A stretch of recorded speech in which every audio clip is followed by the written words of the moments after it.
sahihah dan sah. Muwafaqatu zil wajhin asyara adalah perbuatan yang sesuai syariat. Kalau arti aslinya muwafaqatu zil wajhin asyara. Muwafaqatu zil wajhin asyara. Kesesuaian terhadap perbuatan yang memiliki dua sisi, sesuainya terhadap syariat, sesuai dengan syariat. Memiliki dua sisi. Di dalam Ghayatul Usul disebutkan bahwasanya ini dikategorikan perbuatan yang memiliki dua sisi karena ada kalanya ini perbuatan bisa disebut, ada kalanya ini perbuatan disebut sesuai dengan syariat dan tidak sesuai dengan syariat. Ini mengecualikan ma'rifah kepada Allah, mengenal Allah. Kalau mengenal Allah itu hanya satu sisi, hanya sesuai dengan syariat. Adapun tidak mengenal Allah itu tidak disebut, bukan disebut tidak sesuai dengan syariat, tapi udah masuk ke taraf bodoh, masuk ke taraf jahal. Nah, begitu. Wa qila fil ibadah isqatul qada. Nah, ini definisi yang tadi itu yang muwafaqatu zil wajhin asyara itu di dalam Ghayatul Usul, silahkan cek. Itu baik itu berupa ibadah, baik ini definisinya untuk perbuatan ibadah ataupun selain ibadah seperti muamalah. Wa qila fil ibadah isqatul qada. Dan dikatakan dalam suatu pendapat bahwasanya di dalam definisi ibadah adalah yang bisa menggugurkan qada. Itu disebut sah. Ini mana? Tapi dalam pendapat yang kedua ini, yaitu yang muamalah, tetap muwafaqatu zil wajhin asyara, tetap perbuatan yang sesuai syariat. Zil wajhin penjelasannya sudah dijelasin tadi. Tapi kalau yang ibadah adalah perkara yang menggugurkan qada. Yakni manakala suatu perkara tersebut belum menggugurkan qada, maka belum disebut sah. Contohnya di dalam Ghayatul Usul ada di situ syarah dari Lubul Usul. Lubul Usul itu ringkasan dari Jam'ul Jawami yang kita baca ini. Itu contohnya orang yang berhadas. Orang yang berhadas. Dia ini nggak tahu atau intinya nggak sadar bahwasanya dia ini berhadas di dalam sholat misalkan. Nah, itu dia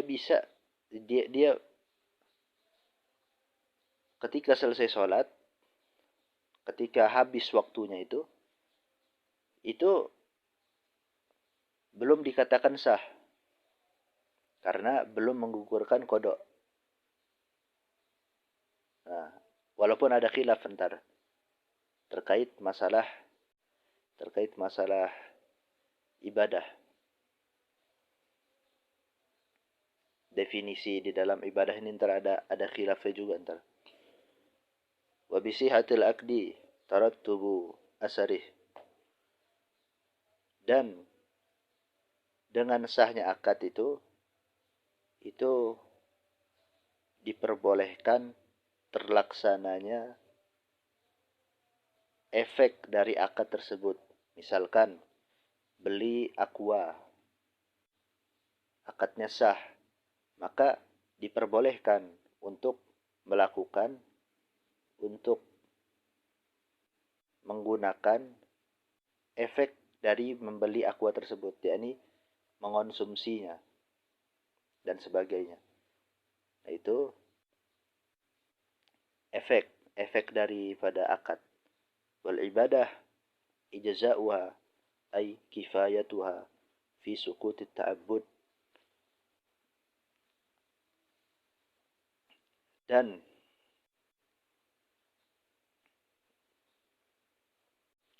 Dan ibadah dan dengan sahnya ibadah itu adalah ibadah tersebut cukup di dalam menggugurkan tuntutan ibadah.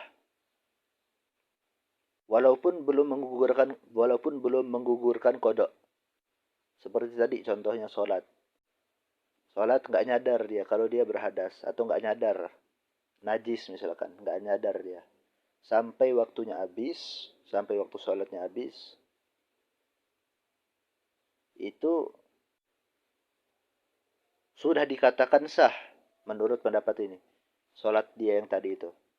Walaupun dia masih tetap qada. Karena yang dinamakan sah itu adalah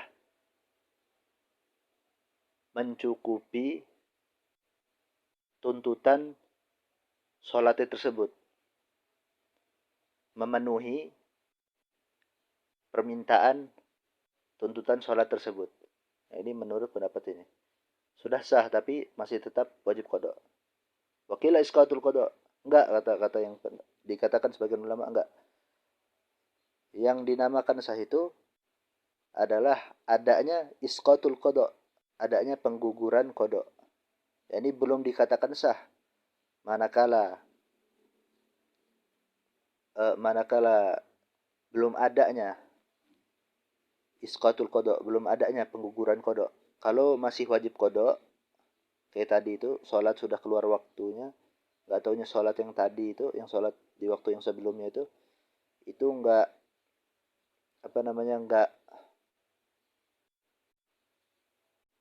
nggak sadar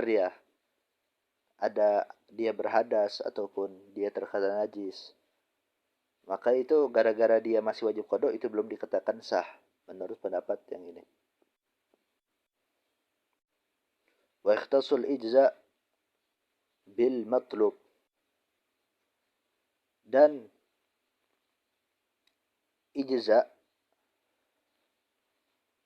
yakni pemenuhan, memenuhi, mencukupi. Ijza tadi kan mencukupi di dalam cukupnya suatu ibadah tersebut di dalam menggugurkan permintaan ibadah, di dalam menggugurkan tuntutan ibadah. Nah, ini menurut sebagian ulama itu ijza ini khusus pada al-matlub, pada perkara yang diminta untuk beribadah. Ya, ini mutlak, baik itu perkara sunnah maupun perkara wajib. Wakila, tapi dikatakan sebagian ulama enggak, hanya bil wajib, khusus terhadap ibadah yang wajib. Ini dari kalangan Hanafiyah. Wa yuqabiluhal butlan,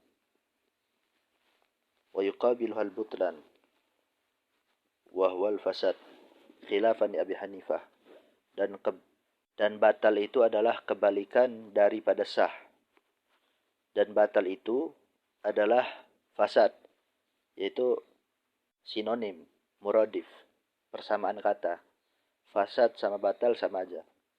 Tapi khilafan di Abi Hanifah, khilaf pada Imam Abu Hanifah. Menurut Imam Abu Hanifah, antara fasad dan batal itu beda. Yang mana kalau fasad ini dia tetap sah. Ya, dia tetap sah. Tetapi bersamaan dengan dosa. Contohnya kayak yang kemarin itu baca Al-Fatihah. Di dalam mazhab Abu Hanifah, Al-Fatihah itu adalah suatu yang wajib. Kalau ditinggalkan, maka berdosa, tapi nggak membatalkan. Karena antara wajib dan fardu itu beda. Kecuali dia meninggalkan yang fardu. Fardu di dalam mazhab Abu Hanifah itu contohnya membaca surat di dalam sholat itu. Itu baru dosa sekaligus batal sholatnya. Nah, itu disebut batal yang nggak baca surat itu. Termasuk perkara yang disebut batal dalam mazhab Abu Hanifah. Adapun membaca Al-Fatihah itu adalah perkara yang wajib. Maka meninggalkan perkara yang wajib dalam mazhab Abu Hanifah itu adalah fasad.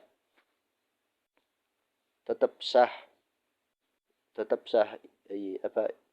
perkara tersebut, tetapi berbarengan dengan mendapatkan dosa.